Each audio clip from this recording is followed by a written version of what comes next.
دو لوگ بیٹھے تھے نا حرم مکہ میں. ایک صاحب کہہ رہے تھے کہ میرے اوپر بدر میں جو قتل ہو گئے کفار ان کا ذکر چل رہا تھا، تو دونوں گفتگو کر رہے تھے بدر میں ہمارے اتنے لوگ مسلمانوں نے مار دیے.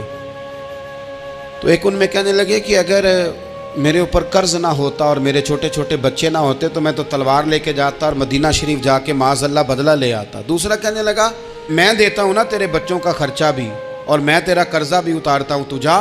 اس نے کہا پکی بات ہے؟ کہا ہاں، قرضہ بھی میں اتار دوں گا، تیرے بچوں کا خرچ بھی اٹھاؤں گا، تو جا. اس نے خنجر تیار کیا، تلوار تیار کی، گھوڑے پہ بیٹھا، گلے میں وہ تلوار اس نے اپنے ڈالی اور مدینہ شریف آ گیا. اتفاق کی بات یہ کہ ملاقات حضرت عمر سے ہوئی.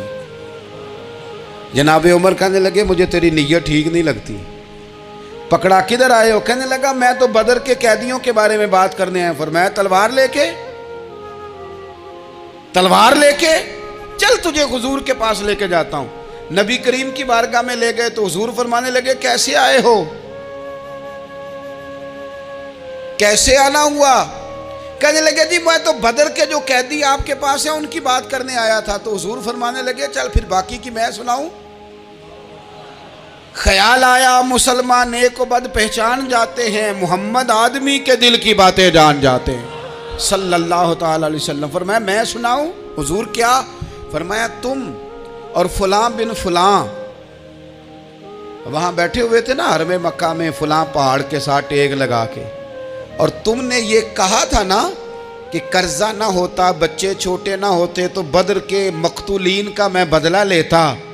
یہ سارا کچھ طے کر کے پھر آئے ہو تلوار لے کے، اور یہاں کہتے ہو میں قیدیوں کے بارے میں بات کرنے آیا تھا. اس کے تو پسینے چھوٹ گئے، وہ تو بے حال ہو گیا. اس نے کہا اس کا تو سوائے اس کے اور میرے کسی کو نہیں پتا، اور اگر آپ کو پتا چل گیا ہے تو پھر آپ اللہ کے سچے رسول ہیں. تو حضور اگر آپ کو پتا چل گیا ہے کہ میں قتل کرنے کے ارادے سے آیا ہوں، میں معاذ اللہ بدلہ لینے آیا ہوں، اللہ کرے آپ کو سمجھ آئے میری بات کی. یعنی ایک تو یہ ہے کہ بندہ وہ پکڑا گیا ہے، اور ایک یہ کہ کسی کو پتا چل گیا ہے کہ یہ اس کام آیا ہے. پھر لوگ جب معافی دیتے ہیں تو بڑی کہانیاں سنا کے دیتے ہیں، ایسے نہیں دیتے. حضور اب آپ کو پتا چل گیا ہے تو کیا کریں گے؟ تو حضور فرمانے لگے تو بتانا تیرے ساتھ کیا کریں. اس نے کہا کہ میں نے سنا ہے آپ معاف بڑا کر دیتے ہیں. یعنی یہ گھر سے کو پیار کرنے نہیں آیا، پھولوں کا گلدستہ لے کے نہیں آیا، تلوار لے کے آیا، لیکن یہ میرے محبوب کا حوصلہ ہے. اور آیا بھی عین مسلمانوں کے بیچ ہے، جو چاہیں اس کے ساتھ کر سکتے ہیں. اس نے کہا معاف کر دیں، تو حضور نے فرمایا جا میں نے معاف کیا. حضور نے معاف کیا. وہ کہتا حضور معاف کر رہے تھے اور رب میرے دل میں ایمان کو تازگی عطا فرما رہا تھا. حضور نے معاف کیا اور میں نے کلمہ پڑھنا شروع کر دیا. ہم معافی نہیں دیتے، کبھی کبھی صلح تو کر لیتے ہیں، صلح ہو جاتی ہے، پنچایت میں صلح ہو گئی، پھر لڑائی ہوئی، پھر بات شروع سے شروع ہو گئی کیونکہ ہم نے معافی، پھر وہ بات شروع ہو گئی 1955 سے. تو بھی آکھیا سی، تو اے بھی کیتا سی، وہ بننے والی گل یاد ہی، او بس کر یار، کچھ بھولیں بھی تو. بچے پتہ کیوں خوش رہتے ہیں؟ آپ کو پتہ ہے بچے کیوں خوش رہتے ہیں؟ بچوں کو بات بھول جاتی ہے. اس لیے بچے، اماں نے ادھر 2 تھپڑ مارے 3-4 منٹ پہلے، اور اگلے 5 منٹ میں اماں نے پھر ماتھے کا بوسہ لیا تو بھول گئی بات. اللہ کرے کوئی تھوڑے تھوڑے بچے بھی بن جائیں. یہ جو بہتے سیانے ہیں نا، ان کا بھی اللہ ہی حافظ ہے، عقل زیادہ آ گئی ہے نا. اس لیے اقبال جیسے لوگوں نے کہا تھا خرد کی گتھیاں سلجھا چکا ہوں، یا رب مجھے صاحب جنوں کر دے، صاحب جنوں کر دے، صاحب اللہ کوئی تھوڑا سا مجھے مجنون بھی بنا. یہ زیادہ عقل تو کسی کام کی رہی نہیں، پاگل کر دی، پاگل کر دی. بہت سارے لوگ ایسے ہیں زیادہ سمجھدار ہوتے ہیں، لہذا معافی دینے کو تیار ہے. معافی دیں. جب کوئی معافی کا مطالبہ کرے تو اسے معافی. سب سے مشکل کام ہوتا ہے لمبی لسٹ والے دشمن کو معاف کرنا. لسٹ جس کی لمبی ہو نا غلطیوں کی، ایک آدھ غلطی تو معافی ہو جاتی ہے. کچھ لوگوں کی لسٹ بھی بڑے کچھ عادی مجرم بھی ہوتے ہیں، لسٹ لمبی ہوتی ہے، ان کو معافی دینا بھی تھوڑا سا مشکل ہوتا ہے. لیکن کمال بھی یہ ہے کہ جس کی لسٹ لمبی ہو اسے یک جنبش قلم بندہ معاف کر دے. کو چھٹی ہو گئی، جا تجھے معاف کیا۔ اور یہ ہمیں کیوں کرنا چاہیے کہ میرا رب بھی ایسے کرتا ہے، میرا رب بھی ایسے، وہ گنواتا تو نہیں نا، یہ بھی کیا، یہ بھی کیا، یہ بھی کیا۔ حضور فرماتے ہیں، ذرا سننا حدیث، حضور فرماتے ہیں کچھ لوگوں پہ اللہ کرم کی چادر ڈال کے نا قیامت والے دن، یہاں بھی اس نے پردہ رکھا تھا تو وہاں بھی کرم کی چادر ان پہ ڈلے گی، تو اللہ فرمائے گا یہ گناہ کیے تو چھوٹے چھوٹے گناہ اس کے گنوائے جائیں گے، یہ اب وہ ڈرے گا، چونکہ پتہ تے سارا ہے نا سردار نو کیتیاں دا، اب وہ ڈرے گا، چھوٹے چھوٹے گناہ اس کے گنو، تو اس کا خیال ہے بڑے بڑے بھی نہ سامنے آ جائیں، چھوٹی چھوٹی غلطیاں اس کی گنوائی جا رہی ہیں، جو ڈر رہا ہے، کانپ رہا ہے۔ قربان جائیں نبی پاک کے لفظوں پہ، کچھ گلاں اجیاں نے قرآن پاک اجیاں نے، یہ نا میری دادی کہا کرتی تھی، میری اماں کہا کرتی تھی، اے کچھ کام اجائے نے، کچھ گلاں اجیاں نے کہ اتنے دل کردہ ہے صفحہ بند ہو جانا ہے تو معافی ہو جانی، یعنی ختم ہے یہ بات، اس سے آگے کسی نے سوال پوچھنا ہی نہیں۔ چھوٹے چھوٹے گناہوں کا اللہ تذکرہ فرمائیں، یہ کیا یہ کیا یہ کیا، یا اللہ ہو گیا۔ اب بندہ ڈر رہا ہے کہ بڑے بڑے بھی سامنے آ جائیں گے، لیکن چھوٹے گناہوں پہ ہی فل سٹاپ لگا کے نا، تو رب فرمائے گا یہ جو تیرے گناہ ہیں نا، اس کے بدلے تجھے نیکیاں دی جا رہی ہیں، تو نے سچی توبہ کی تھی تو ان گناہوں کو بدل کے نیکیاں بنایا جا رہی ہیں۔ پہلے ڈر رہا تھا، حضور فرماتے ہیں، اب فٹافٹ بول پڑا، کہنے لگا یا اللہ میں نے تو بڑے بڑے بھی کیے ہیں، یعنی اگر چھوٹوں کی نیکیاں بن گئی ہے تو وہ پاپ کدھر ہیں، بڑے بڑے وہ میرے کدھر ہیں۔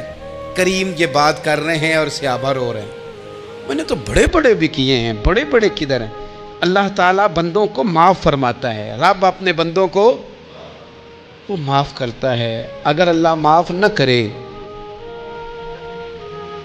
تو جتنے جرم ہمارے رب کو ہمارا پتہ ہے، بتاؤ سویرے روٹی ملے، سانس ملے، شعور قائم رہے، جب مالک اتنا معاف کرتا ہے تو ہم اس کے بندوں کو کیوں نہیں معاف کرتے؟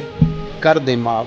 پکے لوگ کھڑے تھے، پکے دشمن کھڑے تھے فتح مکہ کے دن حضور کے سامنے، اور کچھ لوگ ایسے ہوتے ہیں جن سے امید نہیں ہوتی، اپنے ہوتے ہیں کہ یہ والا جملہ، اور بندہ کہتا ہے یار تجھے تو نہیں نہ کہنا چاہیے تھا، کوئی اور کہتا مجھے، کہتے ہیں، یہ نہ سمجھیں کہ لوگ کہتے نہیں، کہنے والے، یہ بات ہی آپ چھوڑ دیں کہ کوئی آپ کو کچھ کہے گا نہیں، یہ چھوڑ دیں۔ مخلوق تو اس طرح کی بات ڈھونڈ کے لاتی ہے کہ انسان پریشان ہو جاتا ہے کہ یار میں یہ کر سکتا تھا، میں نے کیا نہیں، اور جو میں نے کیا نہیں وہ تو نے میرے کھاتے ڈال دیا ہے۔ ایسے لوگ سامنے کھڑے ہو گئے فتح مکہ کے دن کہ جن کے چہروں سے ان کی زیادتیاں عیاں ہو رہی تھیں، ان کے ظلم چھلک رہے تھے چہروں سے، حضور کے سامنے کھڑے ہیں، کانٹے بچھانے والے بھی، روڑے مارنے والے بھی، گلے میں رسیاں ڈال، سارے کھڑے ہیں۔ حضور نے فرمایا بتاؤ تمہارے ساتھ کیا سلوک کروں؟ انہوں نے کہا آپ کریم ہیں، تو حضور نے پتہ کیا کہا؟ قرآن پاک میں ایک سورہ یوسف ہے، کچھ لوگوں کو لفظ یہ قصہ بھی بڑا برا لگتا ہے، تو اللہ فرماتے ہیں نحن نقص علیک احسن القصص، محبوب ہم آپ کو ایک سونا قصہ سنانے لگے، اس کو اللہ نے قصہ کہا، سونا قصہ، سورہ یوسف کو۔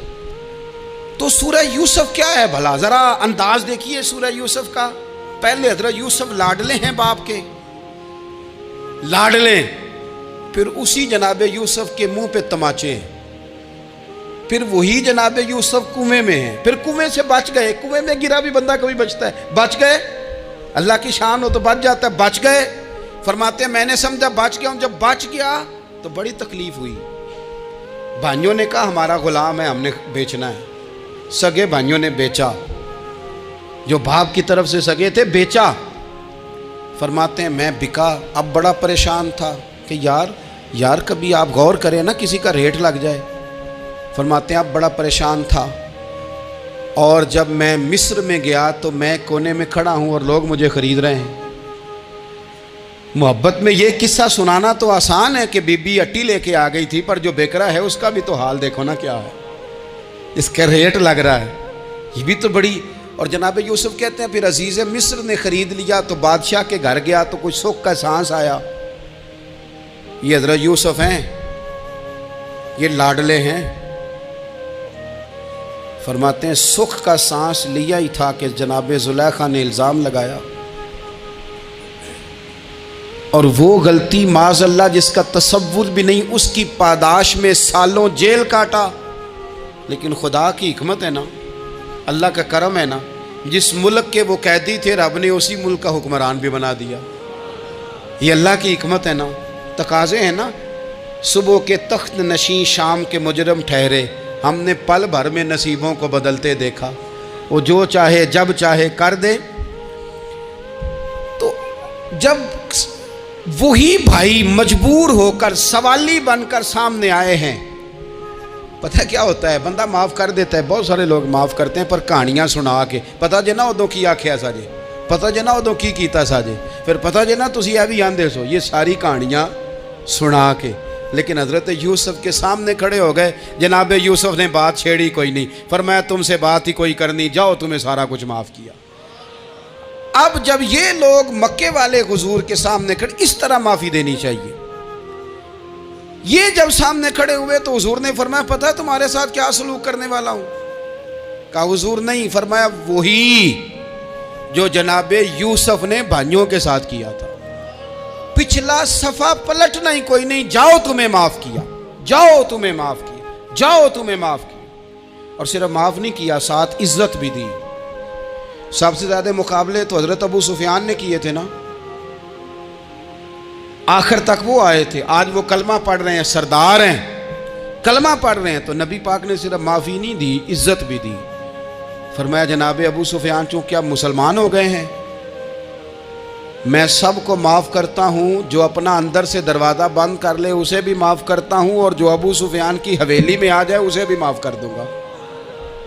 تو ابو سفیان وہ کہتے ہیں میں حیران ہی ہو گیا کہ اتنی بڑی بات، معافی بھی دی اور ساتھ عزت بھی دی۔ تو آج جو سبق آپ کی خدمت میں میں نے عرض کیا ہے، اس کو آپ امید ہے یاد رکھیں گے۔ ایک تو یہ